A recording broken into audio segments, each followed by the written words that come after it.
The following is a Papi Chulo Radio original program. The views and opinions expressed in the commentaries and or interviews in the following program are solely of the individuals and are not the views of Papi Chulo Radio, its parent, affiliate, or subsidiary companies.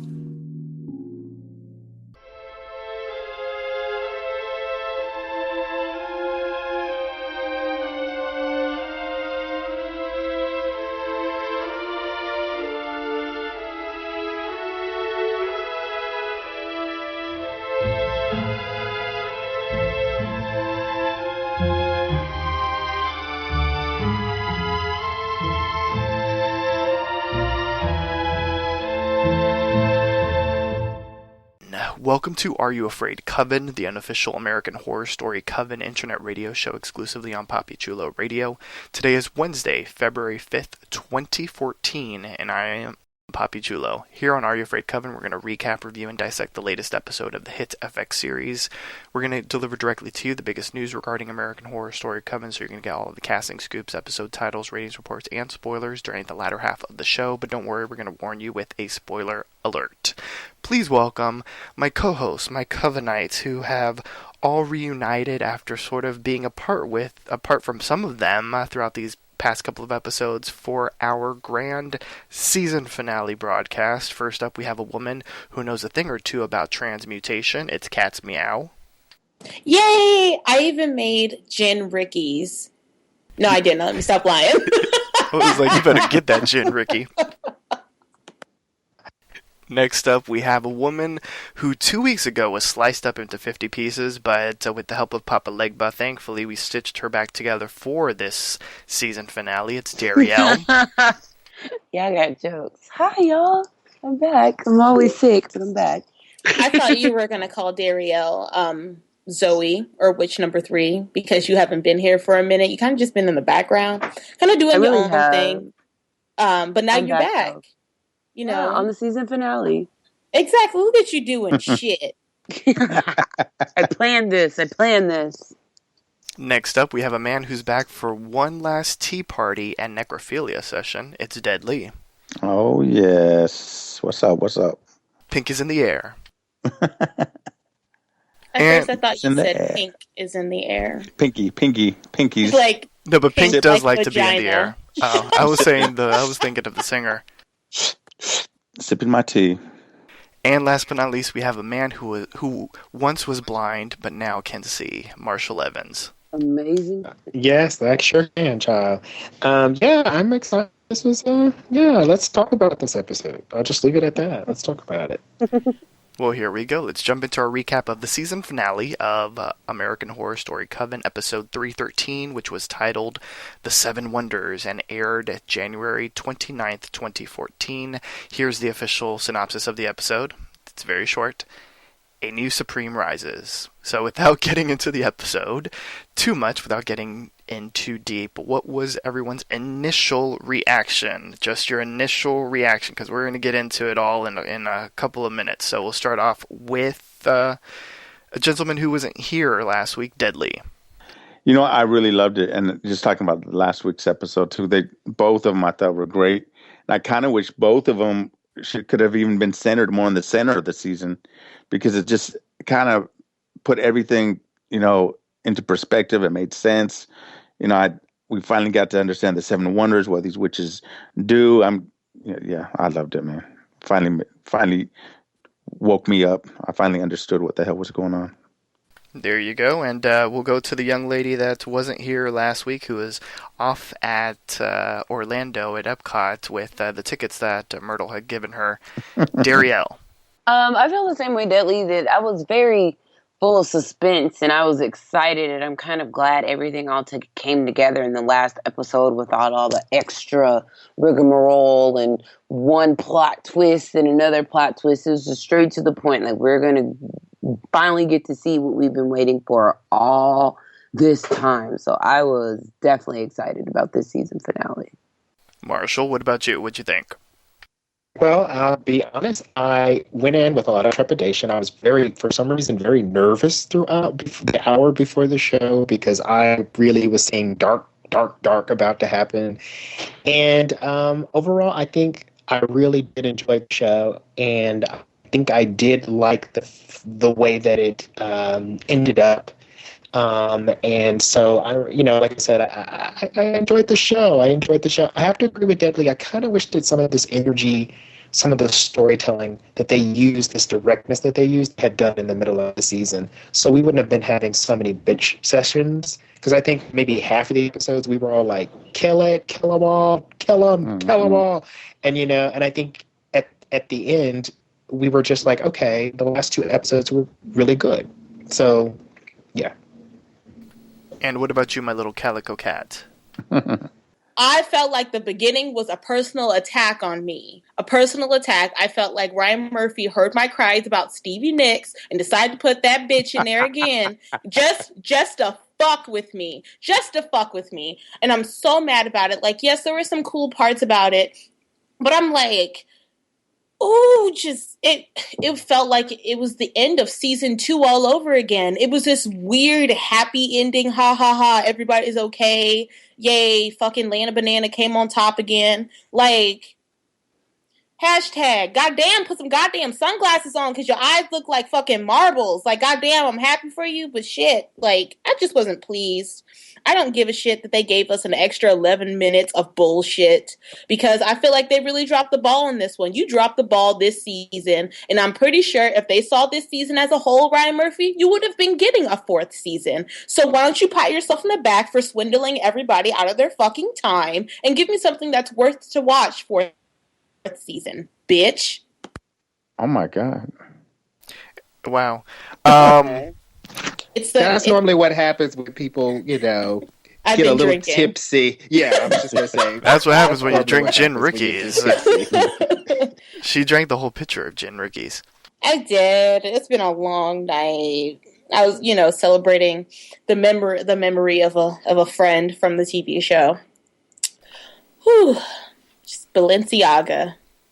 Okay. Yes, we have to talk about that because to me that is a classic Gothic movie. It has to go in classic Gothic movie history. That was amazing. It was amazing. So we have to talk about that. We will in just a second. So I'll give my opinions. I really enjoyed it. I liked it. I don't know where Cat's Meow is going that last year was a happy ending. I felt like it wasn't.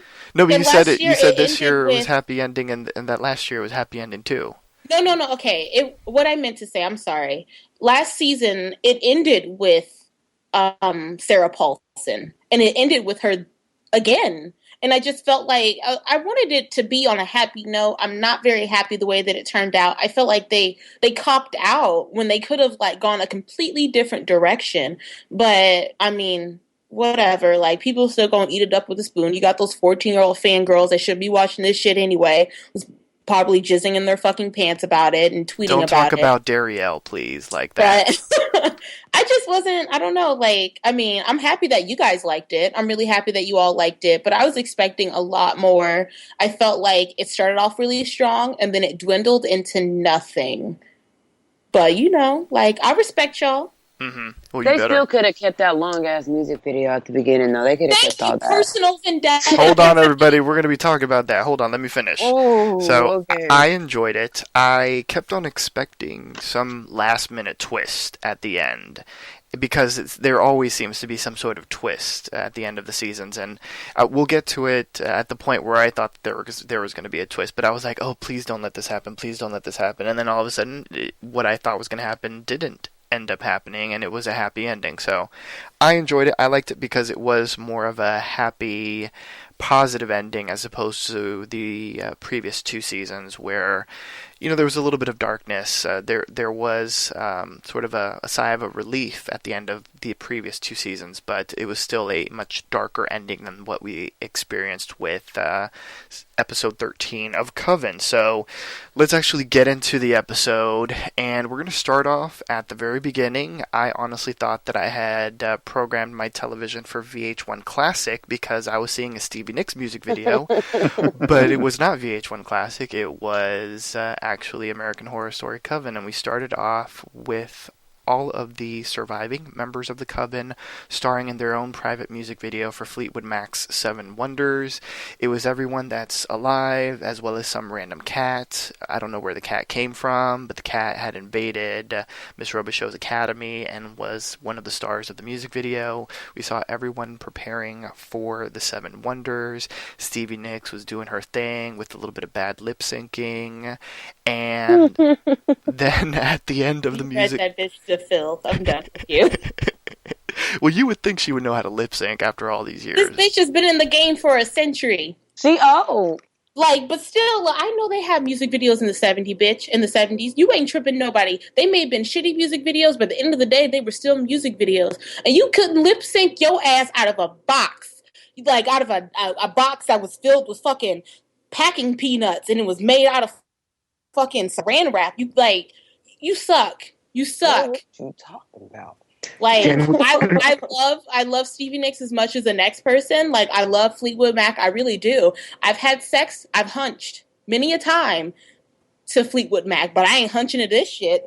I wouldn't even. That's going to be a quote for the next season. Hunch to that.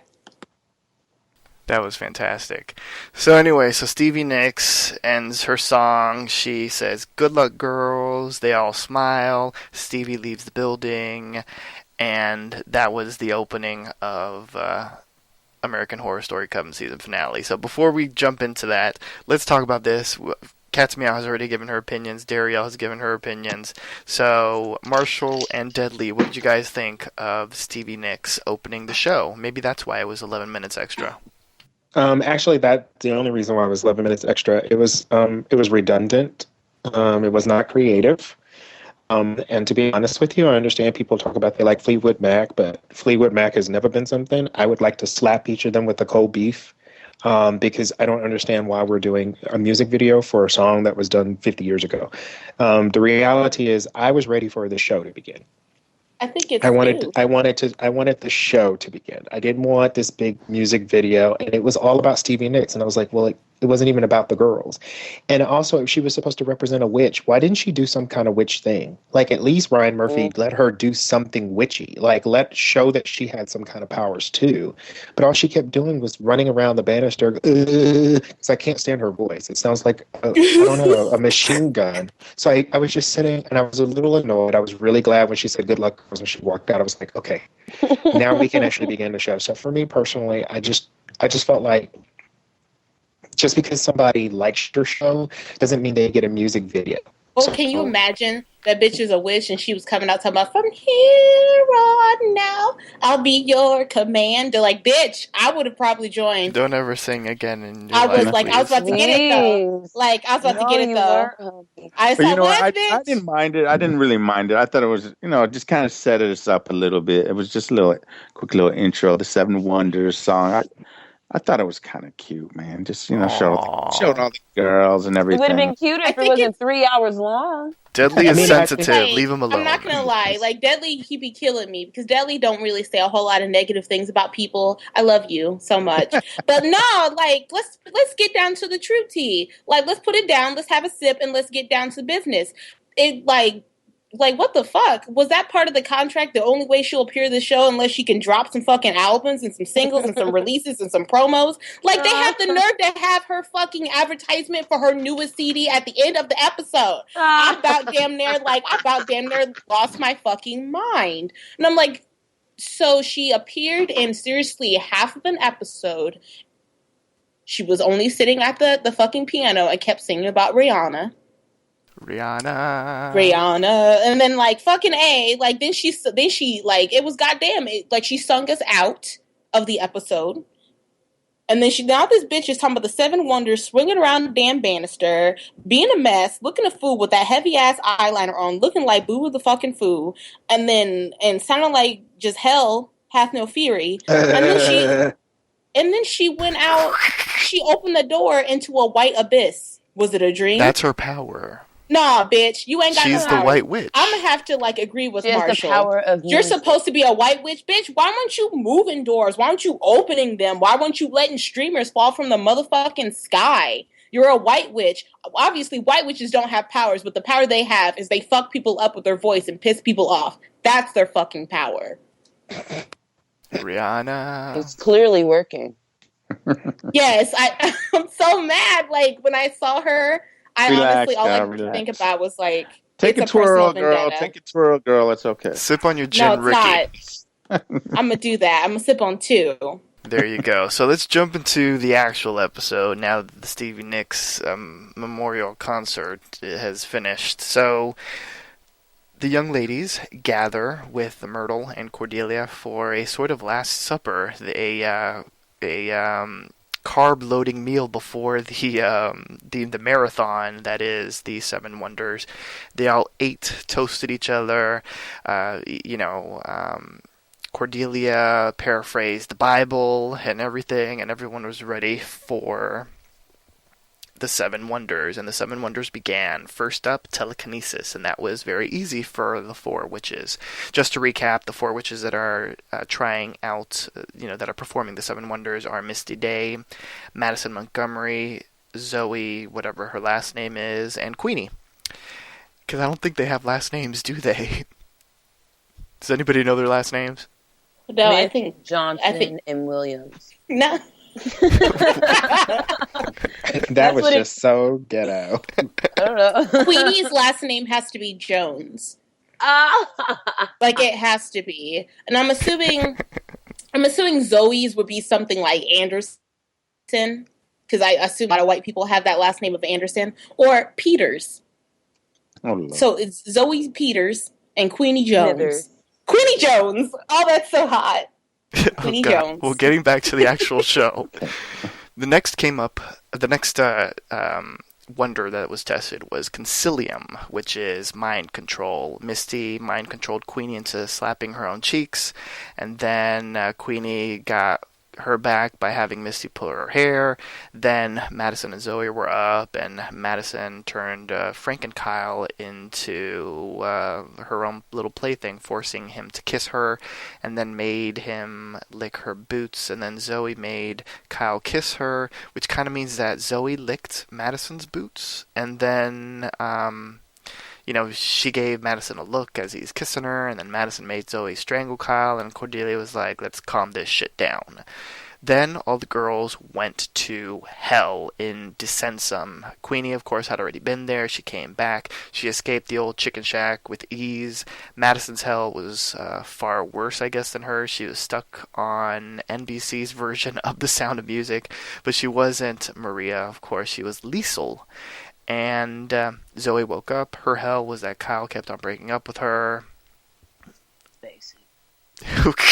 I don't know what you said, but it's hilarious. Whatever you said. Daria was right. It was # white girl problems. There you go.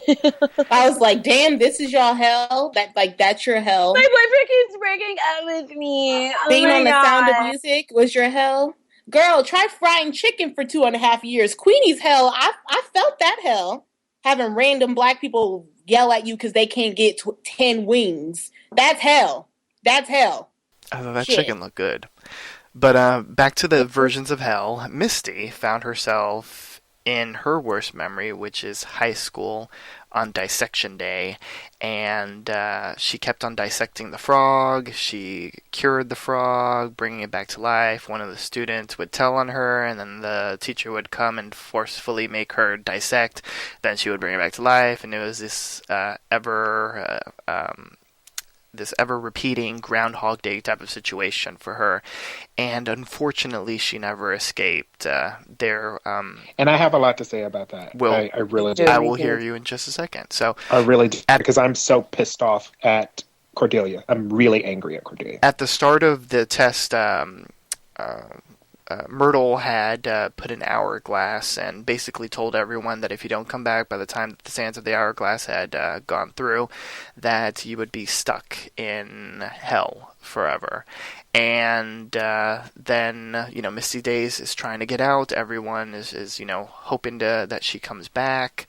And the sands are running out. Cordelia's like, we have to do something. Myrtle's like, you have to let her get out of it herself. And Cordelia sort of whispers something, I'm assuming to try to bring her back. That ends up not working, and as the sands disappear through the hourglass, Misty turns into a puff of smoke. And we'll stop here since everyone wants to talk about Misty Day. Let's also talk about the different versions of Hell and, the Seven Wonders as they're going on. So we'll start off with Marshall. Well, I was very upset at this. And the reason why is because this is one of the reasons why I was a little upset at who ended up being the Supreme a little bit. Because if you knew that this young girl had not gone to your school very long, she did not have the powers. It was very evident because in the very first test, she had to coach her. She didn't. Am I wrong? Did everybody else notice that? Out of all four of the girls, the only girl that Cordelia had to coach was Misty. Mm-hmm. That is true. And that's how Misty did it. So I'm pissed at Cordelia because why would you send this girl into hell? It's very obvious that she doesn't have the skills. It's very obvious. So to me, I feel like Cordelia sacrificed her. Ooh. I do. I think she sacrificed her. She knew. And so her sitting there crying, I wanted to slap her upside the head with a 2x4. Because anybody who's supposed to be a teacher of a school who knows that if these girls take this test that they could die would definitely not do that particular test at that time to send a girl that has not been in your school. What class did she take? So what class she do any of them sacrificed. take? Well, you notice that all the other girls, wait, hold on. You notice that all the other girls, even though you never saw them take classes, evidently something was happening because they all built their own. You know what I mean? When it came time for testing, the girls knew what they were supposed to do. They knew chants. They knew all of that other stuff. Even when the girls were sitting around in the 4, I went back and DVR'd it. Misty's not chanting. The other 3 girls are chanting. Mm. Misty's not chanting. So she sacrificed her. So I'm livid. I'm pissed that Ryan Murphy would do that because I'm just kind of like, I don't know. It really, I don't know, maybe because Misty was one of the people that I had a lot of affection for. She was like a nan to me. No. So to me, True she that. was like a nan to me because she actually was, out of all the girls, the most naive, the most innocent. She just liked to be in the wilderness. She wasn't one of these girls that was trying to live for power and all this other stuff. She wasn't a Madison. She wasn't a Zoe. You never heard her say, I'm the Supreme at all. So I just felt like she was sacrificed. So for me personally, that really bothered me about the whole episode. That really, really, really bothered me. Because I think I even texted you and I said, I'm pissed. Yeah, I remember that. I was really pissed. But I usually get that text a lot. But in this one, I was really pissed. Even I think my other half was like, she sacrificed her. So that's me. I'm done. I don't want to get loud, but it just really pissed me off. Yeah, don't get all cats meow on us. Because it was fucked up. It was wrong. It was wrong. Since I'm talking, I'm just going to go. Sure. Sorry, I don't mean to be rude, but I figured. One thing I will say, like the sands through an hourglass, these are the days of our lives. Get your yes, bitch. Well, all I know is that once Misty was stuck in there, it was going to be too darn hot for her. I can't stand your ass so much. I hate you. But I felt so bad for Misty. Like, my heart went out to her. Like, my heart actually hurt to see her, like, being stuck in a situation that you seriously cannot get out of. You do something that is second nature to you, and it's a repetitive thing. And I want to agree with Marshall, but I don't necessarily agree, but I do agree with the fact that why would you send her in there? You don't really know Misty. All you know was burnt at the stake. That's pretty much what you know, and that she's brought herself back to life. But she was very naive. She was, I guess, swamp smart, if you will. But no, I agree with you. Still, no, I agree with you. I agree with you. But There's she a was difference very in education. yeah, like she was, but I didn't see that she wasn't chanting. I can't talk on that. I don't know about that.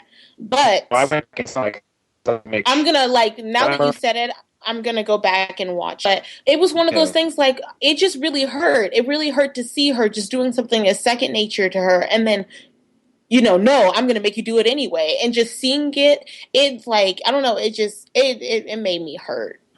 For a second I thought Misty was real, and I'm I don't know. I'm getting all emotional about it right now, but. I know, because it was just a lot. It reminded me in high school, and you're different, but just seeing her scream. Were you bringing the frogs back to life? I got suspended, so I couldn't. I've never dissected a frog, but I was picked on a lot when I was in high school, when I was in middle school, and I was in grade school. I was constantly always being picked on, and I felt that. For some reason, I really felt that, and it just, like I said, my heart hurt for her. I was sad to see her go. I was really hoping that it was going to be one of those things that she would be the last person, because yes, she is creepy with her little Stevie Nicks thing, but it works for her, and she's very sweet. That's all she wants to do. That's all she wants to do is twirl. I don't know. I'm very upset to see that she's gone. I was hoping for her to make it to the end somehow, in some way, make it to the end. And I was they can just bring her back to life. And then she was gone, like the NSYNC song. And she just kind of dusted in the wind. She was gone. she was gone. They should have played Dust in the Wind by Kansas at her funeral, because that's what it was. She was just wow. And then seeing fucking Cordelia cry, that was disgusting, because it just looked like tears. It just looked like someone turned on a fucking faucet. It was literally just pouring from those things that look like boiled eggs. Good? Oh my god! I don't know if I had any connection. I didn't really have the connection you guys did to Misty, but it's hey, it's a competition. Someone's got to lose, and she lost. That's kind of like how I was too. Yeah. So hey, you're girl. so harsh. I mean, somebody gotta live. Hold on. There can only be one witch standing at the end. No, but that's bullshit, because there was 3 witches standing at the end, so that's not true. Not only that, but also, let's be very, very.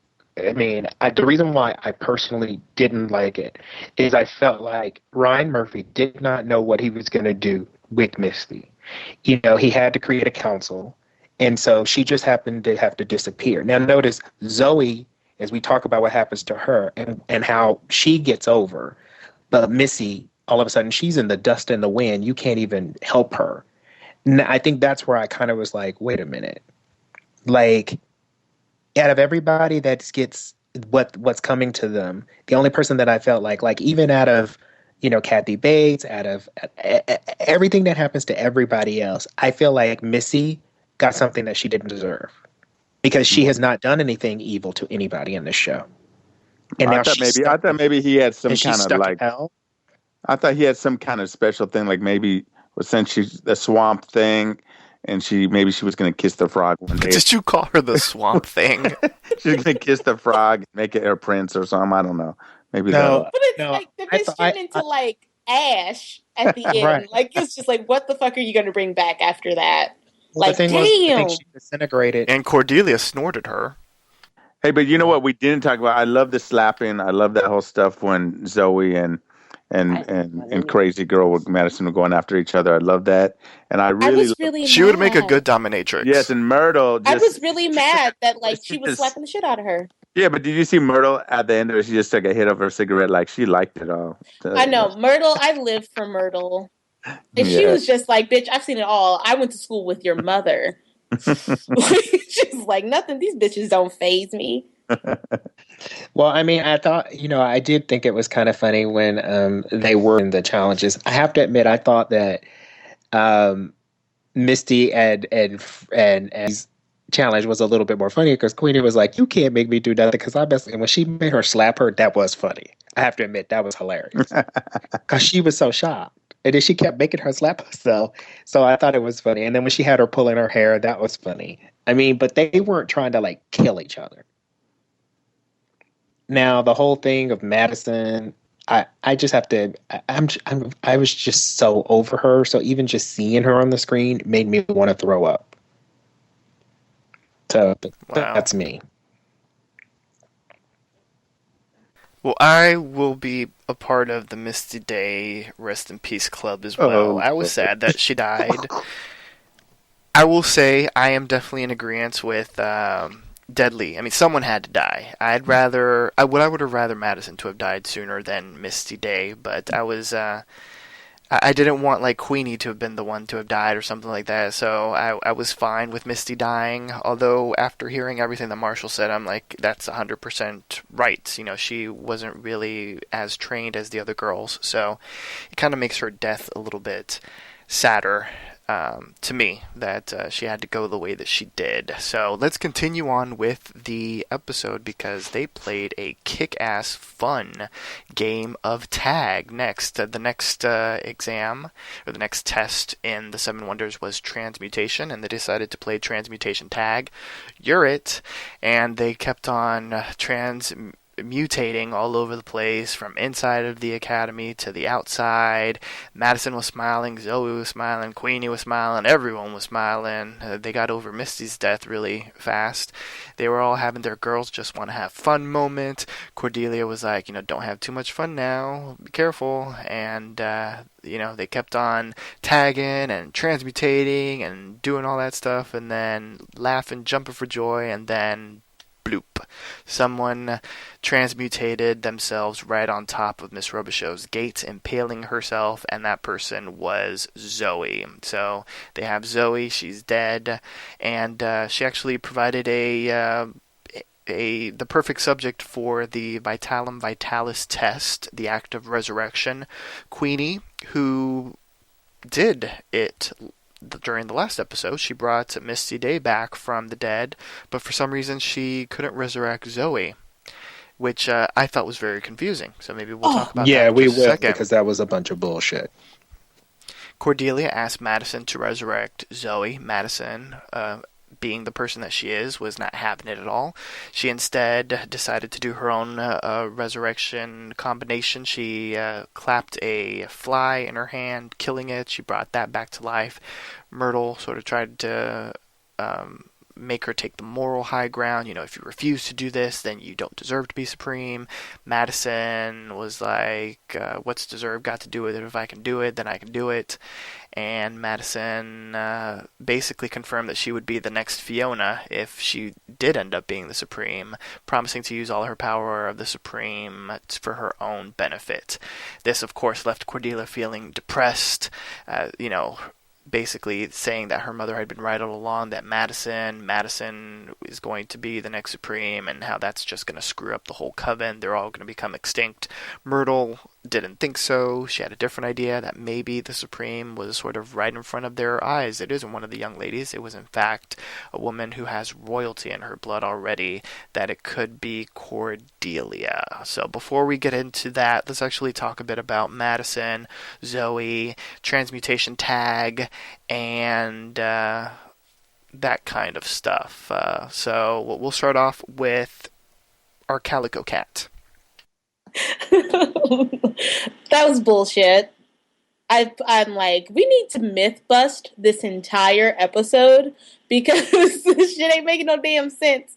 Why is it the fact that Misty fucking was dust in the wind when she fucking failed her test, but Zoe's fucking ass was impaled and she was stuck like Chuck? Like, what the fuck was up with that? And then all of a sudden, Queenie couldn't bring her back to life. I was very disappointed. I was not feeling it. This is why you listen to people who are sight impaired, because Cordelia told you stop playing around. This isn't a joke, and you impaled that ass. Every time blind people say something, that shit comes true. Usually, when it comes to media, I'm not necessarily saying in real life, but in media, usually the blind person is some type of oracle, if you will. I wasn't impressed, but it was cute to see them having fun. I mean, yes, like the season, it has been kind of lighthearted, very lighthearted compared to the second season. But I felt like in the midst of all this, it was nice to see them all smiling at once, opposed to one smiling and one being mad or whatever. But it was okay. But there was just a lot of shit that didn't make any sense. There were a lot of plot holes. I feel like there were so many plot holes that there's no way for anyone to really think that this was a good episode. There were so many plot holes. Were you guys smoking crack? Girl, I'm not a crackhead, and like I said earlier, though, Whoa. I love this episode only because we finally got to see what these witches were about. You know, these were the seven wonders. I wish I knew about this like in the mid-season. You know, that this was their final goal to get this. If maybe they could have spent like the first 7 episodes going over each one. And finally we got to see what it was about. Look, I was not smoking crack. I love this episode. I just wish it was sooner because I was finally understanding this whole witchery, bewitching stuff. Yeah. I love you, Deadly.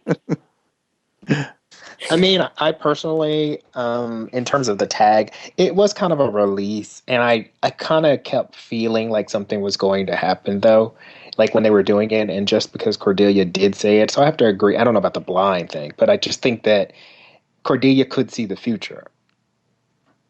So I'm wondering if she knew something was going to happen. She may not have known which girl, but she knew something was going to happen, and she kept trying to warn them, and they didn't want to listen. And to me, it was a lesson of a hard head makes a soft ass.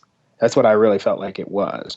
The reason why in this case, a hard ass makes a soft torso. Right, but a hard dick can make the sex last. But oh god. But anyway, but I will say this. There is a difference in what happened because being stuck in hell, the reason why your body disintegrated is because it actually goes to Satan. Yeah, hell, it's in cell. Okay. She's Papa Leg And then being stuck on a pike, you're in human form. So that's the reason why I think there was 2 different kind of situations there. But the tag was okay. And I can understand why they were trying to get some release, and I think that it was not necessarily as much as oh my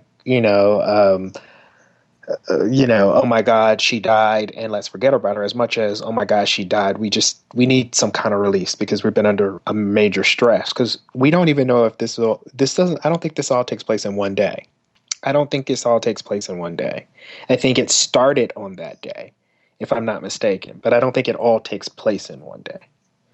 Because don't forget that they go to hell, but remember what she said. Remember when they were doing... Oh, yeah, it was the next day. Because when they were doing the hell thing, they were gone for 8 hours. They had to get back before dawn. They sent them out in the morning, and they had to be back before dawn. Or is it dawn? Yeah, dawn.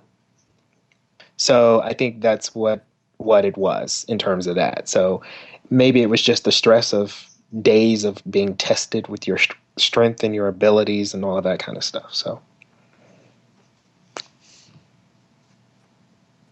what did you think, Darielle? Oh my goodness, I get to talk. I thought it was like a very lighthearted scene. Again, I kind of liked I enjoyed watching them have a lot of fun just for once, and despite all the darkness that has been going on, Madison pissed me off. That was pretty much what I wanted to talk about, how she made me mad, because I'm over her just like everybody else has been. So I was just really ready for Madison to die after all the bullshit that she pulled. I agree. I was ready for Madison's demise. I was surprised at the transmutation impaling. That was interesting, a nice twist. And like everyone said, the tag scene was fun. It was a nice use of the special effects, and to see them actually enjoying their powers for a moment as opposed to just using their powers to try to survive. So jumping back into the story, with this revelation from Myrtle, Cordelia does all of the tests that they have done so far. She did the telekinesis, she did the concilium, the vitalum vitalis, and she was at the point to where she had caught up to all of the tests that Madison had passed. So next up is divination, which divination is that test where you can sort of find stuff that are hidden, where you can sort of see where things are. And they sort of have this little what were they, like little pebbles or something like that?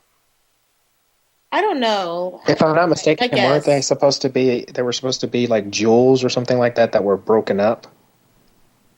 Possibly, I don't know what it was. For some reason, I thought they would be bones, but I'm looking at them right now. It looks like little, they look like marbles or like little just round stones, like Marshall. Yeah, so they're like little stones or something like that they had in a cup, and they sort of, the person that's taking this exam sort of shuffles them in the cup, and then tosses them to the table, and with their hands and with their power, they sort of can figure out where something is hidden. The things that were hidden were things that belonged to previous Supremes. So Myrtle would say, where is so and so's hidden item? And Cordelia, she passed the test. She where she said it was is where the item was hidden. Then it's Madison's turn, and she's pissed off that she keeps on getting bested by Cordelia, and she starts saying that she doesn't want to do the test, she doesn't care, and she gets sort of goaded into doing the test, and basically she just guesses. She doesn't have the power of divination. She's just guessing where things are. Obviously the item isn't where she keeps on guessing. Then she gets pissed off. She sort of writes everything off. She's like, oh, this academy is just some jacked up version of Celebrity Rehab. I don't give a crap about this anymore. I'm going back to Hollywood where people are normal, and I'm going to tell everybody about all of you, and blah blah blah blah blah. So moments later, apparently forgetting that she's a powerful witch, she's packing things up, and Frank and Kyle comes in, pissed off that Zoe is dead and that she wouldn't bring her back. So he throws her on the bed, he's choking her, and he ends up killing her by choking her to death. And Spaulding arrives, as he usually does, and apparently Spaulding doesn't even want... Yes, and apparently Spaulding doesn't even want Madison anymore, so he says that he's just going to bury her, and that's that for Miss Madison Montgomery. Meanwhile, Cordelia returns Zoe back to the land of the living, and at last has come into all of her powers. She regains her eyesight. She also regains her eyesight, and with her new powers, apparently she also regains her beauty, I guess. She gets her glamorous hairstyle and makeup back in 2 snaps of her finger in a nice twirl. And, with that, she now is the new Supreme. So Madison, that was the last test. To recap, that was the last test. That was the last test. Yeah, Madison died. No. Zoe came back to life. No, Vitalis was the 6th. The 7th was to have the ability to put back together things that had been torn down. Like, for example, when they cut up Kathy Bates and then be able to put her back together again. So what she basically did was able to bring her eyes back. That was the last test. That was the last test. Was for her to bring the eyes. Wait. No. Wait. No, yes, no. Okay. No, I'm looking at the 7 Wonders right now. Okay. It's Dissensium, and then Concilium was when Queenie was, dancing. And then Pyrokinesis, and you have Vitalis. You have Transmutation. Moving around. You have Divination.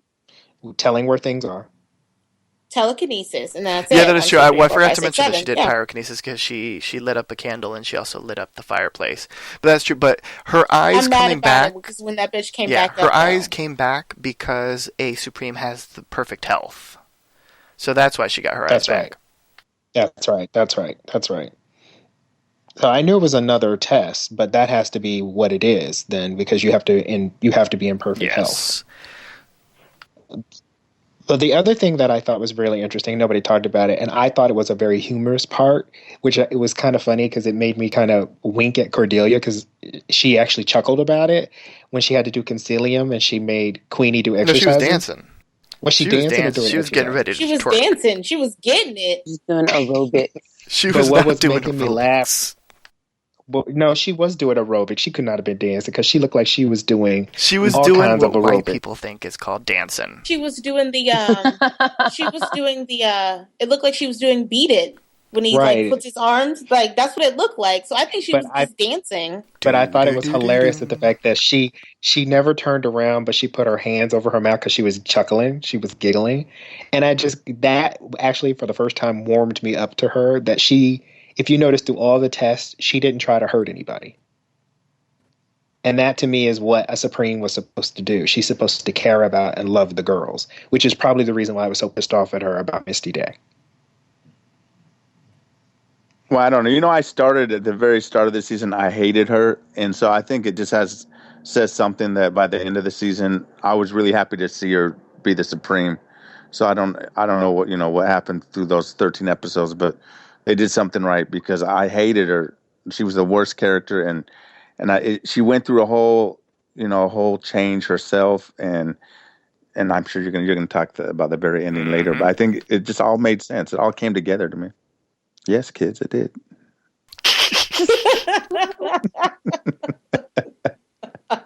I'm gonna say, I'm not gonna lie, I was disappointed that all of a sudden, what's her face is just all of a sudden now she's doing dissensions, doing concilium, she's doing all this shit. All we seen this bitch do was close doors and give some life as far as Cordelia's concerned. I guess if she was a real life person, I would have sent her flowers. Congratulations, you're the next Supreme, whatever.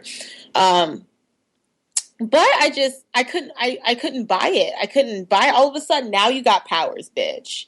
All of a sudden now you can do all of this stuff. Exactly, and that's something that Myrtle said. Her mother was gone, and it gave that's her something that Myrtle said. Well, but I also think that we keep forgetting something, that the reality is her own mother told her that she was. Because not at the end, but remember in the last episode when she kept saying, you didn't get your strength from me. Your powers came from you. You're the one she told her you're the one that's doing it.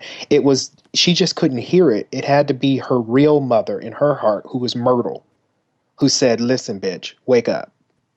Mm-hmm. I just think it's bullshit. That's how all of a sudden at the end, like, yeah, we saw her doing little powers. And then I recall somebody saying that she didn't have no powers, that she didn't have like the actual power within herself. Yeah, I said that, but what I meant by she didn't have any powers was that she was muffling them. I actually said that in the next episode. I said she was muffling those powers. Kitty, come on! It's like her mother was her Kitty. I know, like her I mother understand was her that, but it was just her mother was it makes no sense. All of a sudden, at the end, like I think it would have been crazy just to see, like I said, Queenie. I was rooting for Nan as far as the Supreme goes, but obviously Nan doing her own stuff.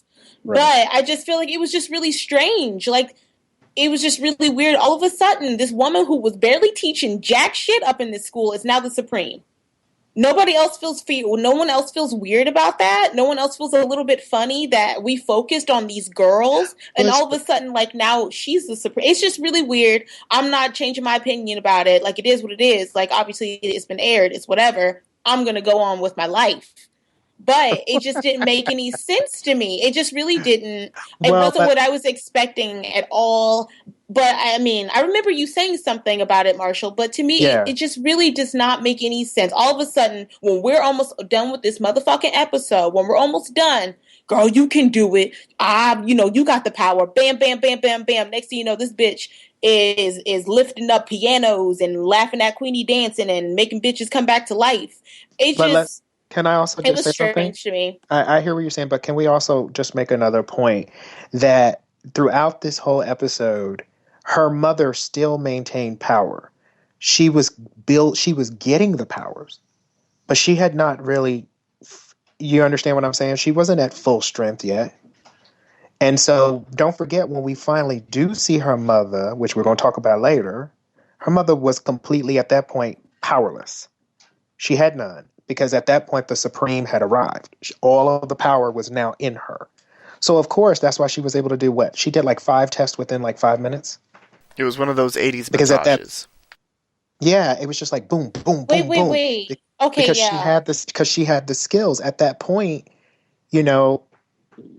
as we go on, I guess we're going to talk about it. But for me, I at first, and I'll say this: last week, I was really upset because I thought, oh my gosh, she's going to end up being the Supreme, and all the girls are going to die.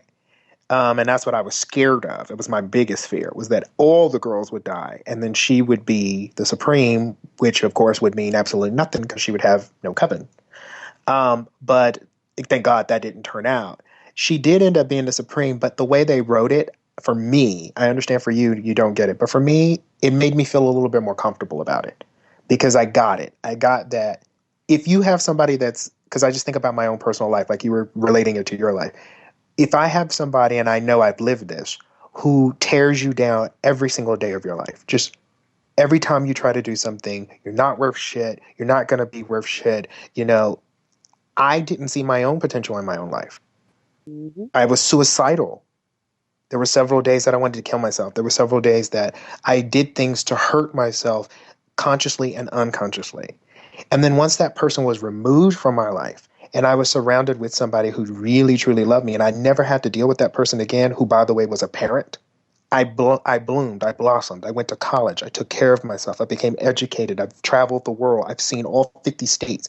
And so I just related to my own life. I can get it. When somebody has that much power, particularly a parent that you would want to love you more than anything else in the world, and they have that kind of power, and they're tearing you down. Every time you see them, they're tearing you down. And the only time they even celebrate you is when you're doing something wrong, not when you're doing something right. Yeah, that would stifle my potential, my growth, and my abilities. Yes, speak on that.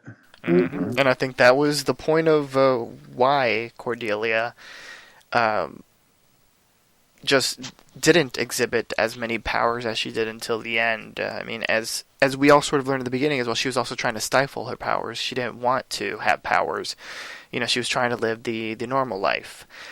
So I enjoyed it. I liked Cordelia becoming the Supreme. It made sense to me. I also liked Madison's demise, as I was speaking to Marshall via text after the episode aired.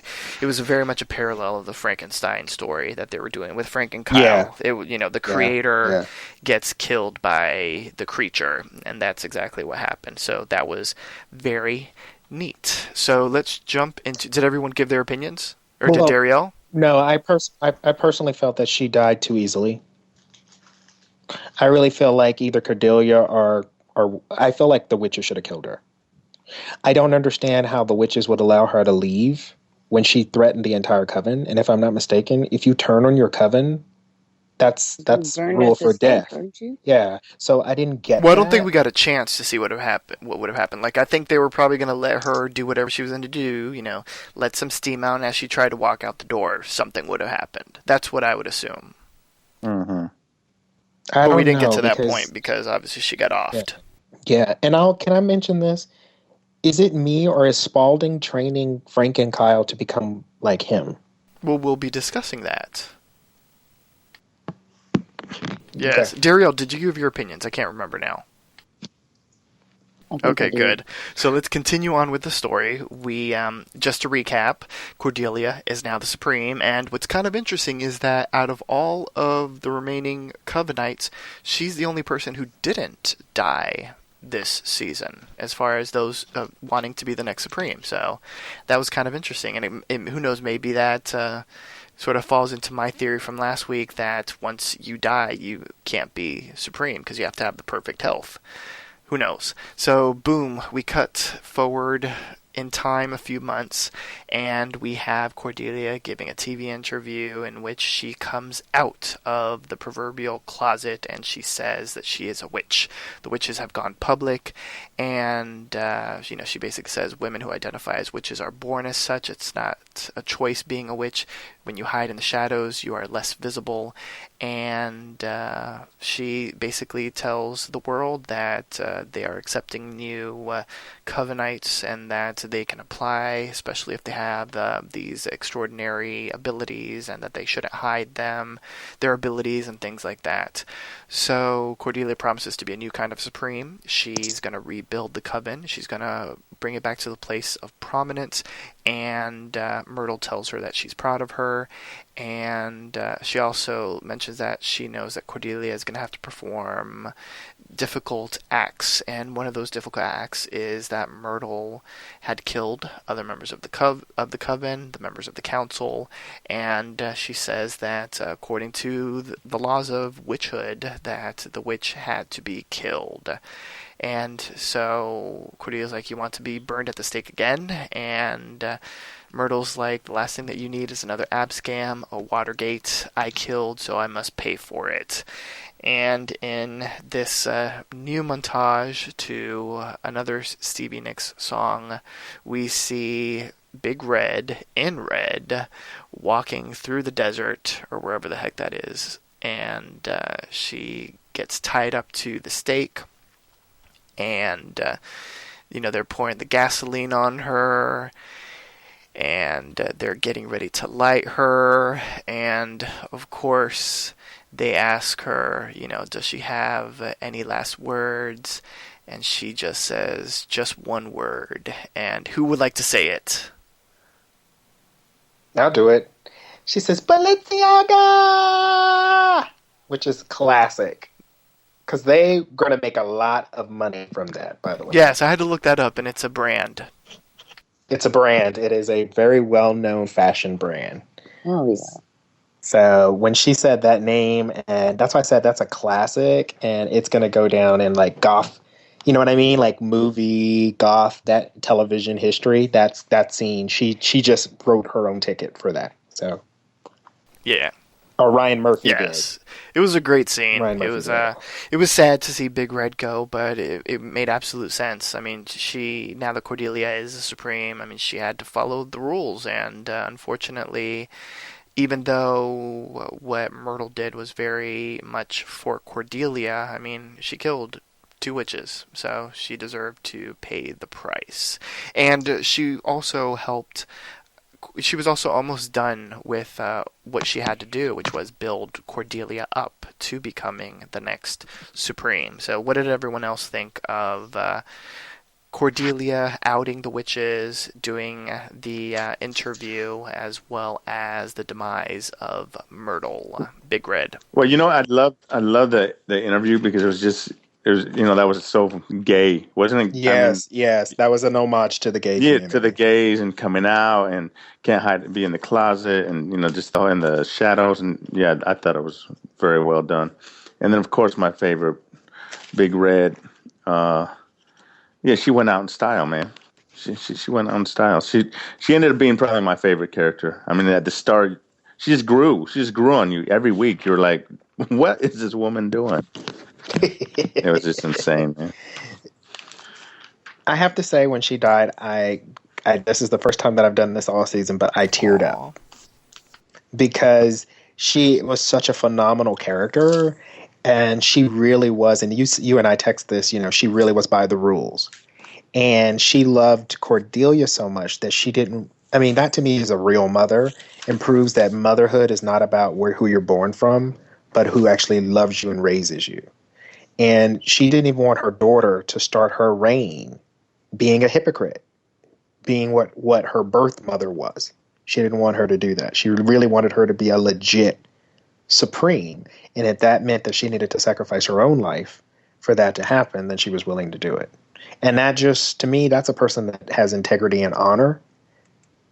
You know what I mean? That you're just not going to find anywhere. So for me, the way she went, and that dress was fierce, honey. Was she wearing a dress? She was wearing the dress to die in. She was like, if I'm not going in black. I'm going in red. It is burnt up. Who gonna see it? Well, honey, on her way there, you will see that dress. We all saw it on the TV. Yes, she was wearing a dress. Everybody else was in black, and she was like, no, honey, I'm going in Balenciaga. And by the way, I read that actually was a legitimate Balenciaga dress. Bam. Mm-hmm. And she was actually wearing Manolo Blahnik shoes. There you go. You go, bitch. So she went out in fashion and in style. So. Miss Kitty and Dario, what did you think of Big Red? You already know how I feel about Ronald McDonald's cousin, twice removed. I lived for Myrtle. It was sad to see her go, but, as Dudley would say, you gotta do what you gotta when it's your time, you gotta go. and it unfortunately was her time. I didn't really care for the whole, come out, everything's okay, no need to hide. Come on, that was but beautiful. it was beautiful, but it's just like, I don't know. I guess because I was done.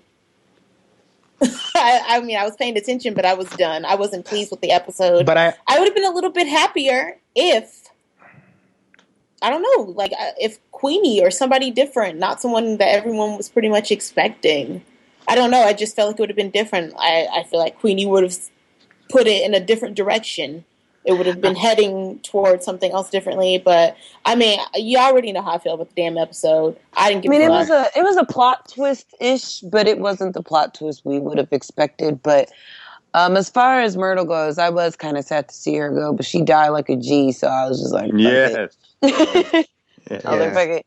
And I appreciated that she still wanted, to have that happen to her, because she knows that Cordelia is going to follow the rules. And even Cordelia was trying to be like, nah, I didn't hear any of this. She's like, no, what you going to do is you're going to burn me at this stake, because you need to be a supreme with honor, and you need to follow all the rules, or whatever the case was. So, I mean, she died like a G. So yeah, I appreciate that. Yeah, I mean, I have to agree with you. And also, I think that, when I think about the fact that she basically is almost was like a spanking, the last great spanking. You know what I mean? Like, listen, girl, listen, we can't be trying to cut corners, because every time we cut corners, you see the mess that we get.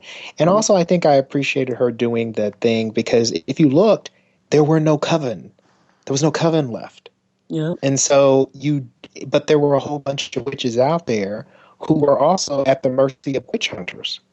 So, I mean, she needed to find a way to restock that school, put that school back the way it should have been to begin with, and lead a new generation. And, we saw the results of it. So, to me, I just, I didn't have a problem with it. I was like, I thought it was a smooth move.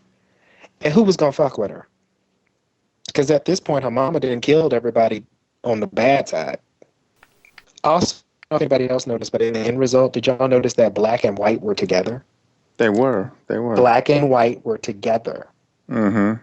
Look at the end result. The top people that is true. Lead the new generation. Yeah. Well, we're going to be talking about that right now. So let's get into that, because I feel like we've done Big Red justice. So as we continue on, the surviving witches look outside of Miss Robichaux's, and there's this huge ass line around the block, and around probably even more blocks of witches of all shapes and sizes and colors that had made their pilgrimage to New Orleans. And it's Cordelia's like, don't worry, we may buy another house, we'll buy even more houses. This was the dawn of a new age of witchcraft. A new age, of course, needed a new council. So Queenie and Zoe ascended to be the right hand, or the right hands of the Supreme. Everything was going great, but then there was a strange whisper downstairs, and Cordelia says, I have to go and take care of one thing before we open the door. So she enters into the living room area, and yes, Fiona survived the quote-unquote Axeman's attack. There hadn't even been an attack. We see a flashback to where it is revealed that Fiona's whole incredible pre-death monologue about calico cats and everything had never even happened. She told the Axeman that she had a plan. She's going to disappear to Paris for just a few days, let the true Supreme reveal herself, then come back and regain her power. So she had planted an image of her death inside of the Axeman's head. Initially, she spat into his gin Ricky, but he was like, I want it directly from the source. So she the spigot. There you go. So she spit in his open mouth. They made out. Yeah, that happened. And then she covered him in goat's blood. And, of course, he woke up. He was looking like Carrie at the end of prom. And then we all know what happened after that. So her plan was that the witches would also get rid of the Axeman for her. Cordelia Cordelia and Fiona have a conversation. We see Fiona, she's near bald. The disease has ravaged her body and, hit her like a semi-truck. And this is what Fiona had been sort of afraid of all season, her own death. The moment at which her body fails her, and Cordelia had figured that Fiona's plan got complicated. She's like, it's harder to kill your own daughter, and Fiona said, not really. But, this wasn't sort of like a showdown to the death. It was more so a bit of a reckoning between the mother and a daughter, and it was, a moment for these two people to sort of truly understand each other. And Fiona ends up saying something like, woman becomes a mother, but she can't help but see her own mortality in that cherubic little face. Every time I looked at you, I saw my own death. And then Cordelia's like, oh, and I just thought you didn't like me. And then Cordelia ends up telling her, you were the monster in every one of my closets. A lifetime spent either trying to prove myself to you, get close to you, or get away from you. And Cordelia just sort of, talks about that little girl that's inside her that would die once Fiona died. And Fiona's like, we'll kill them both right now. And so she always has a knife by her side, so she whips out a knife. She sounds like there me. You go. She whips out a knife, or maybe it was a shiv, and she tells Fiona, just end it right now, and just do it. And Cordelia wouldn't let her mother off the hook that easily. She held her close. She told her to let that terror of death wash over her completely. You don't have to do this alone. Feel the fear, feel the pain, let it all in, and just let it go. And with that, Fiona died in her arms. The first hug that they probably ever had in their lives. And, so, Before we continue on, do we want to talk about the next scene, or do you want to talk about this? Go right into the next thing. I just wanted to say something. Oh, okay. No, go. Yeah, go ahead. Just don't jump into the next scene. I just really wanted to point out how awful her makeup and stuff was, and She's she was all beat up from decrepit. cancer. No. It wasn't even that. Of course, I know what she's supposed to look like, but the makeup job was bad. Like, you could see where they were trying to cover up her eyebrows and stuff. Like, it was I didn't bad. notice that.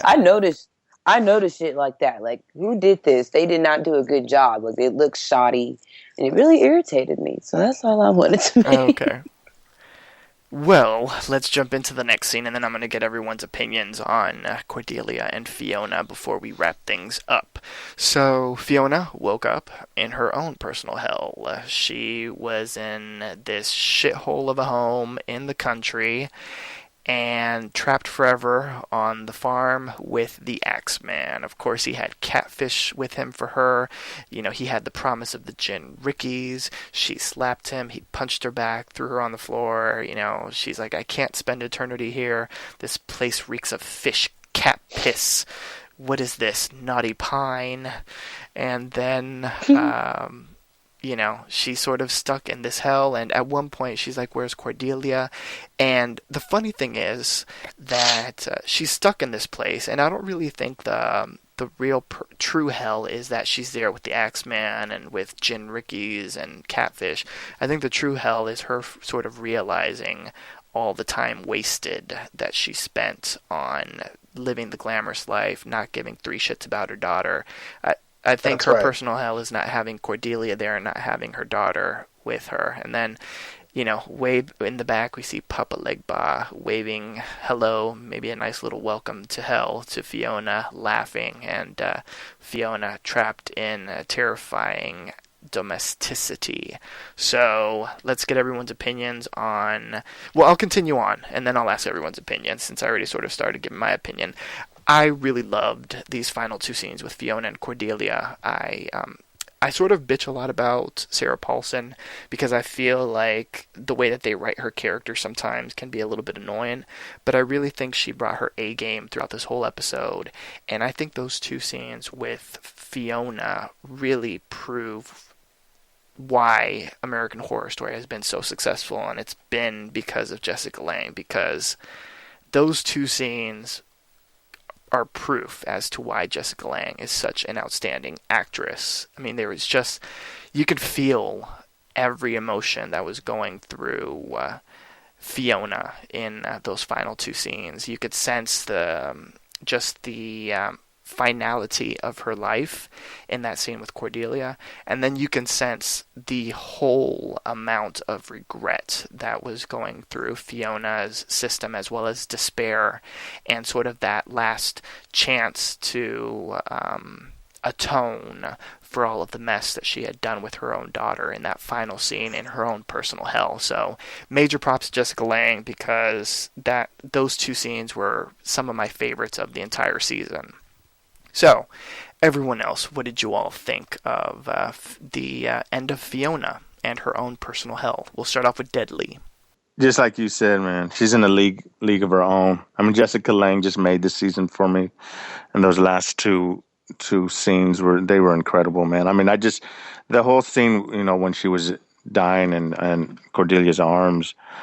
I mean, and what Cordelia was telling her too. I mean, I've been kind of near like my mother when she was my grandfather was dying, and she's, they just kind of say, let go, and it just, I think it's anyone's like very end, man. You just have to let go and don't be scared of what's on the other side. And obviously, she should have been scared on what's on the other side, 'cause she's ending up in hell. But still, man, it was just so deep and beautiful. And man, I just love the way it wrapped up, man. I mean, it made up for it, because in the middle of the season, I was almost going to give up, because there was 2 episodes where I'm like, what is this crap? And it's just, they redeemed themselves, man. Yes, Kitty, they did. I'm tired of your ass. No, I'm not gonna. I liked. Okay. I'm about to get some heat, but I don't give a shit. What else is new? Girl, put your ass on mute again. I liked it when you was silent. Sure. I didn't like. I really didn't care for the thing between Cordelia and Fiona. Just because, yes, it was heartwarming. Insert personal business here, but it was just like whatever. But her version of hell, I liked, because when she said "Naughty Pine," I lived. What the hell? I mean, I couldn't, I don't know. This just the fact of when she really did realize she wasted a lot of time. It's one of those feelings where I feel like hopefully one day my parent will come to realize that. And but whatever, I was kind of happy for her demise and for her to be feeling that way. Because when you bring a child into this world, that's what it's supposed to be. You're supposed to be passing off your knowledge. You're supposed to be bettering them and preparing them and spending time with them and getting to know them. And obviously Fiona did not do that. So, and she realized it when it was entirely way too late, when she's in hell and she can't do anything else about it. But I liked that scene. I think that was my favorite scene in the entire episode. Naughty Pine. I have to admit that I kind of felt like Jessica Lange got off easy. You mean Fiona? Well, Fiona, Jessica Lange, whoever the hell. I felt like they got off easy. Yeah, that's great that she's in this kind of hell. But I felt like she needed to be in something where I feel like, I don't know, I felt like Kathy Bates and Marie got a lot worse hell than she did. I mean, seriously. So that's just kind of how I felt about it. Well, she hadn't sold her soul to Papa Legba, so that could be one of the reasons why Marie got the hell that she deserved. And of course, Delphine had done all the mess. I mean, we don't really necessarily know. I mean, Well, I mean, I'm just saying, no, we do know. She's killed a lot of people. She killed Madison in cold blood. She's killed a lot of people. So what separates her from Kathy Bates? Kathy Bates killed a bunch of black poor people, and she killed a bunch of rich white people. The very first scene in the whole series is her killing someone. Yeah, that is true. You don't think Jen Ricky's is hell? I don't know what it is, so of course I Jen Ricky's is delightful over here. Anything with Jen is hell. That's just nasty. Jen Ricky's, I actually enjoyed it. Thank you, Axeman. Thank you. No, did you really try gin Rickies? Because last week you said they sounded nasty. Yeah. Yeah, I actually did, and they weren't that bad. But then again, I try to. I'm very open minded when it's time to try new things. So, but it wasn't bad. It's not something I would honestly drink every day because I don't drink really hardly ever. But I mean, shit. If I was at the bar and I wanted something light, not heavy, and Southern light, hell yeah, I'll drink a damn gin Ricky. I endorse gin Rickies. Okay. I will say that I did think that the acting between Jessica Lange and Sarah Paulson actually was very good. I was afraid that there was going to be a twist, so the whole time I was I forgot to say that. I thought there was going to be a twist. I would not be hugging her. I was worried she was going to shank her. I wouldn't let her touch me. Yeah, I was like, I don't want to let that bitch touch me. Earlier in the episode. I've been like, you sit over there. Earlier in this episode, when I said I thought there was going to be a twist, I thought that was going to be a twist. I was like, oh no, she's going to get stabbed, and then Fiona's going to put her mouth on her face and suck her power out or something. Right. But I was glad it didn't happen. Was a little, but yeah, I'm kind of glad it didn't happen too, because then I would have been like, oh god, here we go again. So, but yeah. Anyway, that was my only thing. I think it was fine. I don't think that Jessica Lange did any like phenomenal acting like that. I mean, okay, yeah, it was a good 2 scenes. That's good scene work, but she didn't do anything that was phenomenal. I mean, no, that was Emmy worthy, Marshall. I like the way that she acted. I thought it was good. I'm not saying that it was not good. I just don't think it wasn't just all bad. I mean, I'm just like, really? So, first of all, it may not even been her. It may have just been the writing. It was just kind of like, okay. You didn't like how she said cat piss. But you could also you could. I don't think it's that. I'm not going to say it was simple as the writing, because the bitch has been around for a minute. I enjoyed her in Tootsie. I enjoyed her in Hush. But she's a good actress. You need to see Hush. I'm not saying she's a bad actress. In this I liked her. I liked her in King Kong. But I felt like maybe she was a little bit too glamorous. But I mean, there were some things that were like, you made her really hate not you. Everyone in this series, they really got into their character to the point you identified with a lot of these people, and they're not even real. So I feel like they did an amazing job. I feel like Jessica Lange isn't the only one that should be getting an Emmy, though. I think that's where I'm coming from. I kind of feel like there actually were several characters that did several people that did very, very good job. And for me, I'm kind of tired of the Hollywood status quo. Every time Meryl Streep does a movie, she has to be nominated. Bitch, she's not that great. I know a lot of people think she is, but if you actually go and look through 9 of her movies, she does the exact same acting tricks in all 9 movies. Ooh, so give me something different. I'm really upset that Glenn Close wasn't in this episode. Thank you. I'm like, give me Glenn Close, another person who's a phenomenal actress and doesn't get her due.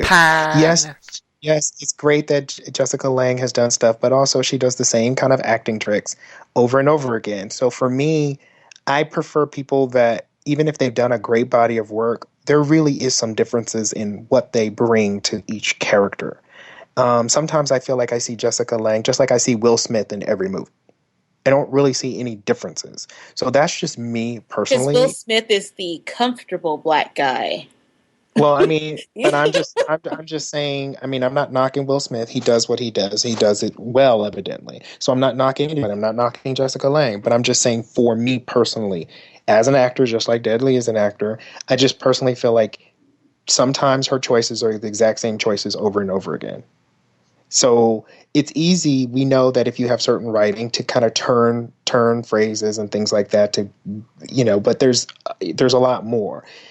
For example, who I would have loved, and I know that would never happen because she's black, but I wonder what Viola Davis would have did to this character. I do love me some Viola Davis. You know what I want to know what she would have done to Fiona, because I bet it would have been a whole different Fiona. We probably would have all been like, that bitch is crazy. I'm glad she's in hell. You know what I mean? So I don't know. I mean, I like Jessica. I just, like I said, I've watched a body of her work, and I respect her as an actress. But Angela Bassett did a great job in this show, particularly Angela Bassett wasn't utilized. I think they paid the most minimum amount they could pay for. And no, used I her think they probably paid to the her T. like a series regular, but they had her as a special guest star. I doubt she came cheap. But I think it's stupid. I think but they then paid also, but also, the least amount because they didn't use her. well, no, I don't think it has to do with pay because listen, the highest paid person in the Matrix was actually Will Smith's wife, Jada Pinkett, and Jada Pinkett only did 13 minutes. So being paid that don't mean anything. But what I am trying to say I've is never that seen The Matrix. what I am trying to say is Angela Bassett. It was, she did a very good job with what they gave her, particularly when you know that she's like a born again Christian who doesn't like curse, she doesn't drink. And then you saw her play this character, and I would have been like, girl, we can go to the gay club after you finish. I mean, because that's what I mean about the acting. Like, there was not Angela Bassett. Even her own husband was like, he doesn't like her on that show. Mm-hmm. He doesn't like her on the show at all. So I'm just saying, like, nobody gave her credit. Nobody gave Kathy Bates credit. Kathy Bates, I can't say it on the air, but she's very close to the black community. That's all I'm going to say. And yet she was playing this hardened racist. So I'm just like, whoa. Do you think it's that they already expected amazing acting from those two, and especially with them being so hyped up that they didn't really read into their acting or the character that they were playing? So it's just like, oh, they're great. They already know that they're great, so it's okay. Because I felt like they could have used Angela Bassett a lot better. I think they could have used actually a lot of the people a lot better. But I think the reality is it goes back to what I was saying, and it's just my opinion, but I call it the Meryl Streep syndrome. Anytime Meryl Streep is in a film, she has to be nominated. Anytime Jessica Lange is in something, she has to be nominated. Anytime Maggie Smith is in something, she has to be nominated. Just because she's the Dowager Countess. Get it right. Maggie Smith, you probably most recognize her if you ever watched a Harry Potter movie. She was also in Sister Act. Her. She's in so much stuff. Right, I love but her. what I'm saying is even she's done an interview that says she's phoned in movies and got nominations, and she wants to slap the nominating committee. But come on, she did not phone this in. Jessica Lange, I think, was the best this season. Just personally, for me, she was the best. Child, you've been sucking Jessica Lange's pussy since the first. And I would keep doing it. Deadly, you don't ever suck my pussy. What's up with that? The fountain of youth isn't Jessica Lange's pussy. Just get it right. So, okay. I will slurp it up like I do my tea. So you're saying, Marshall, that there's a possibility that she really didn't earn this Emmy, or a lot of people. Wait, I'm sorry. Wait. I didn't mean to say that. I'm sorry. Yeah, you're saying a lot of people who. Okay, I guess they're trending. They're known as this idol, and they're not really all that.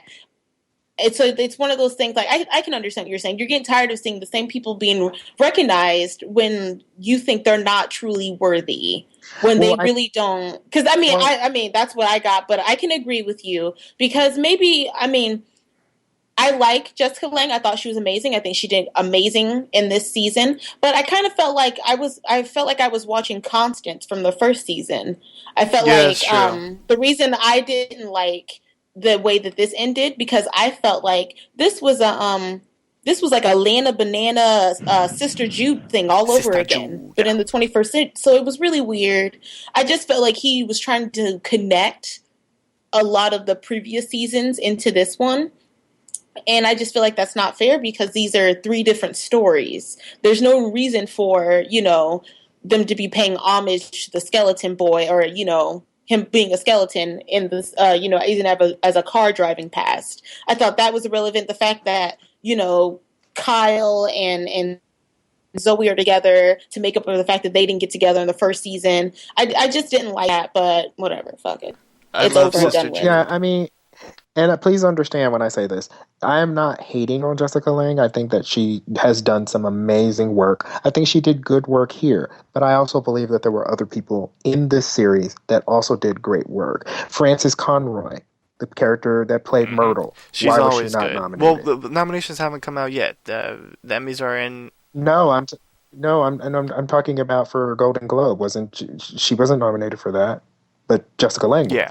That's true. She wasn't nominated. And to me, I think Frances Conroy, and this is just like you talk about Jessica Deadly, to me, Frances Conroy was the fucking show this season. Marshall has been Every sucking time she Francis Conroy's pussy throughout the whole season. No, You not throughout the whole got season. red hair between your teeth. No, not between the. No, it's not red hair. It's not a pine. No. Let me correct this. She has hair. Let me correct this because when she first came out, the very first episode that she was on, I thought that they underused her, and I was a little worried about what they were going to do. And then when they burned her at the stake, I thought it was a great loss. It wasn't until she came back from the dead and they really flushed out her character did you start seeing the actress that I know of, the real Frances Conroy, what she really can do. She put nuances in that character by the way she did things that made us laugh, that made us think, that she made us care about her character. And in doing so, she made us care about Cordelia. And that's what you call a fucking supporting actress. Supporting, get that right, Jessica, the star. Oh the my end. Lord. So let's be clear. Let's be very clear. Jessica can't do shit by herself. There has to be a whole cast. Get it together. I liked her in Tootsie. I liked her in Hush. I thought she was doing it. So back to the story at hand. Cordelia returns to the girls. They are ready to open the doors. We see that Kyle is standing in Spaulding's place now as the tuxedo-wearing butler. If anything in your life, it's all because of that butler. Wait, what is that line from Oprah? Don't even. I'm so sick of you. No. What is that line again from Oprah? Shit. I'm leaving. I'm so fucking done. What is that line from Oprah? No one tell him. No one tell him what it is. Let's continue. You're a jackass. I hate you. It's because of that butler. So... Oh, Lord. Everything you is, everything you are. Something like that. Shut up so much. Shut up. This is the only time when I really cracked myself up. This is crazy. At least I did it before the season is over. So the butler is now Kyle, Frank and Kyle. And he opens the door, and throngs of potential witches enter the academy. And, Cordelia's giving a speech. I know together we can do more than survive. It is our time to thrive. And then one young recruit asks aloud, "What's a supreme?" And then Queenie gives the last line of the show. And she says something like, "You're looking right at her," or something like that. And then, bam, we get a close-up. Corny ass line. That line pissed me off. We get a You could have explained it. Oh, gosh. We get a close-up of Sarah Paulson smiling, and then boom, that's the end of American Horror Story Coven. And then we get the Stevie Nicks album promotion. And then that's it. So... Well, that I will say one thing that I did appreciate. There's two things that I did appreciate that Ryan Murphy did do. I know we talked about all the complaints for this season, but he did end it with the fact that the people that survived this whole dramatic season, there was some reward for those people that did survive. And if you look at the ending, besides Misty Day, because I really feel Misty Day should have been a survivor at the end of this, so that'll just be my prejudice. But I was happy with the people. Even with Phoebe, or whatever her name, because Zoe. And the reason why I'm okay with Zoe is because Zoe is really kind of third. Queenie is actually second. If you notice how it ended up, Queenie ended up being second because even during the trials and the testing and all that stuff, Queenie ended up being kind of the right hand.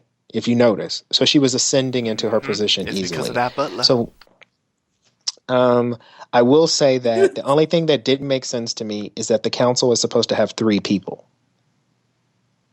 So for them to be the council, that's why I was kind of like, he could have let Misty Day live because it would have made sense that Missy would be, you know what I mean, on the council. That would have made sense. Maybe they'll bring in Stevie Nicks women or something. That bitch needs to go and somewhere. Because that voice of hers drives me up the fucking wall.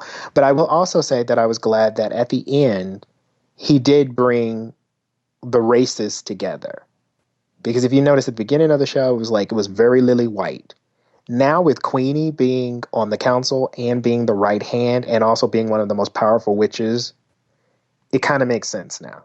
Do you understand what I'm saying? Like it makes sense. It makes sense that Cordelia was of royal blood, so that makes sense that she would be the next in line. It makes sense that Queenie, who, by the way, let's not forget, had gone over to the voodoo side for a little while. You know, she went over to get some black folks food and work at the. I'm glad they never, ever, ever, ever made up a storyline with her in the Minotaur. Yeah, like, me too. I was glad thinking that was about over. that. I was like, yeah, I was glad that was over. I was glad like, that please whole God, I over. really hope she doesn't give birth to like a half bull, half human thing at the end of the episode. Yeah, I couldn't handle it. Yeah, but it was great to see that the people that did survive made up, and it was like, okay, I can live with that. I can live with the three of them being kind of the top, and everybody else will follow under. So it was cool. I agree. I did think the line was stupid, but at least they gave the black woman the last line. So let me shut up.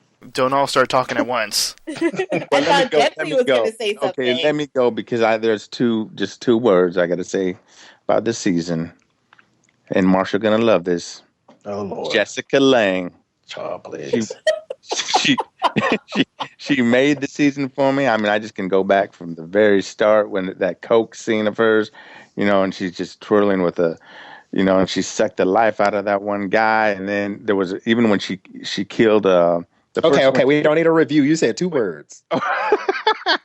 It's about that Jessica Lange. This is my Jessica Lange highlight reel because I mean she was just everything to me. Not a pan.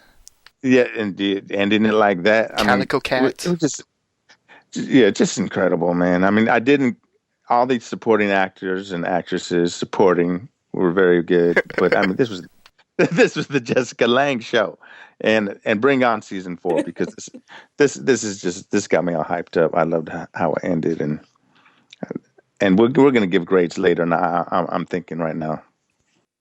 I give it. No, don't give your grade yet. Calm down. Oh, okay. Season was pretty good as a whole. It had a lot of parts that pissed me off. And I had to do a lot of catch up since I was kind of in and out of sick. So when I was catching up, I was smack. I had a lot of things that were going on, but at the end of it all, it was okay. Definitely not the best one out of the whole series itself, but it was alright. I like the fashion. It makes me want to wear all black now. Other than that, it was okay. Good Lord, she sounds depressed. Cat's meow. Can you bring us out of this funk? I give we're not giving grades just yet. Calm down. Oh, I was about to say, I'm like, damn, I was ready. I'm gonna have to agree with Darielle. It was alright. It wasn't the best out of all the seasons they had. Shout out to the original Murder House. But I mean, I'm not gonna beat a dead horse because you already know how I feel. But it was okay. I mean, there were some parts that I'm really happy with, and there were some parts I'm just really confused about, and probably keep me awake tonight. But it's aight. There you go. I enjoyed it. I thought it was a good season. A lot of great acting. I will agree with what many of you have said throughout the entire run of our show, that I believe they underutilized Angela Bassett and even Kathy Bates for them being so prominently featured throughout the promotions and in interviews and things like that. I feel like they could have used them a little bit more. They could have maybe written them a little differently, have them done a little bit more throughout the entire season, as opposed to like maybe prominently featuring them in their last couple of episodes. So that's really my only gripe. But and too much Stevie Nicks. But other than that, I thought it was a very good season. So we do have some spoilery type of stuff to get into. But before that, since this is the first time that we are ending this type of series here on Papi Chulo Radio, these sort of TV-centric recap shows, I want to start off a tradition with all of you, and that's by giving the season an actual grade. grade. So an A, B, C, D, or F for failure. And to make things kind of fun, you can use the plus-minus system. So you can give like a B plus or a C minus or things like that. So we'll go in ABC order. We'll start off with Cat's Meow. What grade do you give this season as a whole? F minus. No, I'm kidding. I'm gonna give it a C minus. Just I'm in the middle. Like, I mean, was I disappointed with the season as an overall? Yes, but I don't completely hate it. I can't wait till it comes out on DVD so I can like watch it and try to get a better understanding and maybe like it a little bit more. But I mean, I wasn't impressed. I feel like they underused a lot of things. They didn't use things to their capability, and I kind of felt like they used the race thing as just shocking. It was just shocking and awe, and I just didn't really care for it. So C minus. Darielle. Give it a C plus. It did its job as what a TV show is supposed to do as far as entertaining. And of course I enjoyed the actors. Again, it wasn't that great. It was something that I was, wanting to watch every week, but it just definitely didn't hold a candle to the original season of Murder House. So I don't know, it was I. I mean, I keep saying that, but it was I. So I gave it a C plus. Deadly. The first few episodes started off like kind of A minus for me. I was really hyped up about it. Then it just dipped into C, almost D range on one of those episodes. I'm like, oh no, they're losing me. But the last few episodes, came back into the A range. So I think it probably finishes with a B plus. Yes, a B plus, strong B plus. Getting near that A minus, but B plus. Marshall Evans. Yeah, I would have to agree with Dudley. I believe that it started out for me an A, and because I was very excited about it. I think throughout the season I've been like, C, D. I think one episode was a complete F because I think I came on the show and I pretty much cursed out everybody on the show. But I think that it kind of started building itself back up, and it grew. The writing could have been better, but I'll give it around. I mean, honestly, I have to say it's about a C plus B minus. So, being generous, I would say B minus. Okay, and I will give it a B plus. I enjoyed it for the most part. Could it have been a little bit better? Yes. Could the writing have been a little bit better at some point as far as storylines and the outcome of certain storylines? Yes. I feel that the acting was top notch, but what could you have expected with people like Jessica Lange, Angela Bassett, Kathy Bates, even Gabrielle Sidibe and Sarah Paulson, who we've seen in the past, coming back and mixing it in, and as well Frances Conroy. So acting was strong, storyline sometimes a little weak, a little confusing as far as why they did certain things, but overall I would say it's a solid B plus in my book. So combining all the letter grades, it seems like we're averaging out at about a B-ish range. The C plus, C minus, 2 B pluses and a B minus. So like a B, maybe B minus-ish type of thing for the season as a whole. So let's jump into some spoilers, not necessarily spoiling anything for the season as a whole, but just talking about the series as a whole, what's going to be coming up. So, no spoiler alert. We're done with spoiler alerts here on Are You Afraid, Coven. So, information has been coming out since the series ended, some really interesting information. We'll start off with some ratings news. American Horror Story Coven cast a spell onto viewers until the very end. Wednesday's finale drew 4.2 million total viewers, more than half of them in the key demographic age of 18 to 49, making it the most watched season finale in American Horror Story history. Overall, Coven's season average stands at roughly 4 million total viewers, easily outpacing the averages of Asylum, which was 2.5 million, and Murder House, which was 2.9 million. So, American Horror Story Coven was the highest rated installment in the American Horror Story franchise thus far. Now, the only other bit of information that has been coming out is sort of little bits of tidbits of information as to possibly what's going to happen next season. We also apparently there was a big clue as to who the Supreme was in the opening credits of American Horror Story Coven. Viewers posted on Tumblr information that seems that the Supreme was spoiled about 2 months ago when American Horror Story premiered, the identity of the Supreme, that is, because when Sarah Paulson's name appears in the credits, there is a depiction of Santa Muerte behind Sarah's name in the opening titles, and by using Wikipedia, Santa Muerte is a female folk saint popular in Mexico, and she's not officially sanctioned by the Roman Catholic Church, but she is the personification of death, who is associated with healing, protection, and passage into the afterlife. Her nicknames include Lady Sebastienne, Lady of the Shadows, Lady of the Night, and, drumroll please, Lady of the Seven Powers. So it seems that those that knew things like that might have possibly known who the Supreme was since the very beginning. So it's kind of neat that they had that little wink in the beginning, and no one really figured it out until the very end anyway. Oh. It was staring at us right in the face. There's some observant people. And they say that the credits don't show anything that happens in the series. There you go. It's funny. Yeah. And Entertainment Weekly did their usual interview with Ryan Murphy, and he talked a lot about the season, and people can click on our like page to see the actual full interview. But I think the most important, or maybe the most interesting aspect of what he talked about is the next season.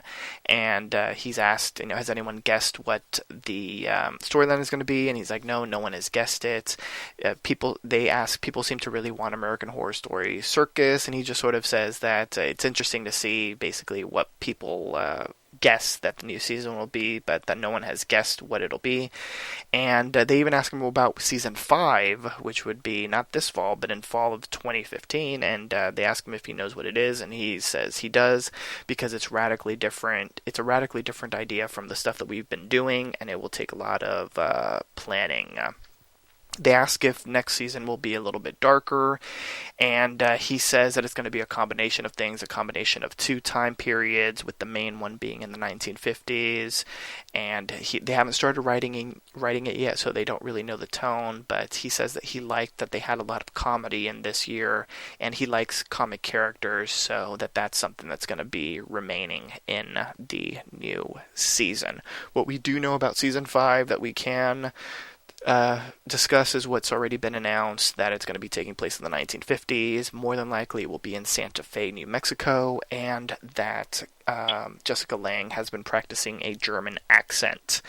There's also been rumors that the majority of the cast will be returning, including Kathy Bates and Angela Bassett, but of course all of this is rumors.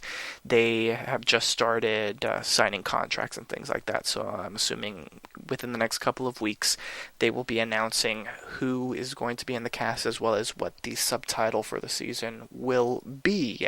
And if you want all of that news, definitely like our like page. As of right now, we're still Are You Afraid Coven, but once the new season comes on and once they announce it, the title of this show will be changing. So if we would have had this last season, it would have been called Are You Afraid Asylum? So whatever the subtitle of the American Horror Story series will be, that's the one that we will adopt.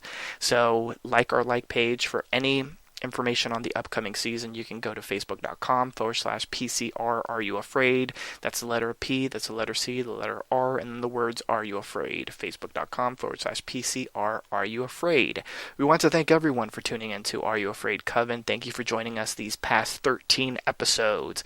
We will have new episodes of Are You Afraid in the fall, this fall 2014. Please also like Papi Chulo Radio on Facebook by going to facebook.com/Papi Chulo Radio. You can email us with any questions, suggestions, comments, or concerns at contact@papichuloradio.com. Co-hosts, will you please wish the listeners a good night? Balenciaga! Oh my God. About that butler. Well, good night, everybody. Good night, Good night until next year. Yeah. Thank you some. I'm gonna miss you deadly. Aw. I'm gonna miss you. Listeners, if you liked Oh, our co-host God. dynamic, who knows? Maybe you might hear us again, maybe recapping a different show in the near future, so stay tuned for that. But on that note, thank you for tuning in, everyone. Thank you for seeing us through these past 13 episodes. See you in the fall, and good night, everyone.